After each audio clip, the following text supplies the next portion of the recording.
বিসিবির নতুন কেন্দ্রীয় চুক্তিতে শান্ত, শরীফুল ও মুশফিক ছাড়া বেতন বেড়েছে সব ক্রিকেটারের।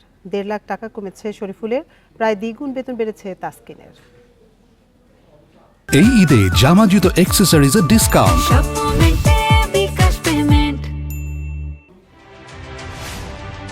বিসিবির কেন্দ্রীয় চুক্তিতে ক্রিকেটারদের বেতন তারতম্য নিয়ে আলোচনা হচ্ছে।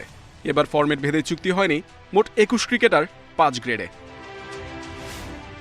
নতুন চুক্তিতে তাসকিন সেরা। গেল বছর ৫,৭৫,০০০ টাকা পাওয়া ক্রিকেটার এবার এ প্লাসে থেকে পাবেন ১০ লাখ টাকা, ৪,২৫,০০০ বেশি। বেতন বৃদ্ধির তালিকায় এরপরই হাসান মাহমুদ, তার বেড়েছে ৪ লাখ টাকা। প্রথমবার তালিকায় যুক্ত হয়েছেন রিশাদ, নাহিদ, জাকের, তানজিদ। এই ৪ জন ছাড়া বেতন বেড়েছে অধিকাংশ ক্রিকেটারের। মুস্তাফিজ হৃদয়ের ৩ লাখের বেশি, মিরাজের ২.৫, লিটনের বেড়েছে প্রায় ২ লাখ।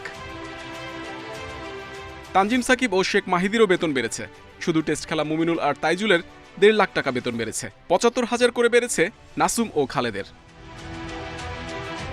গেলবার ৩ ফরম্যাটের অধিনায়ক হিসেবে বাড়তি ১,১০,০০০ টাকা পেতেন নাজমুল শান্ত। টি-20-র নেতৃত্ব ছাড়াই ৩০,০০০ টাকা কম ঢুকবে অ্যাকাউন্টে।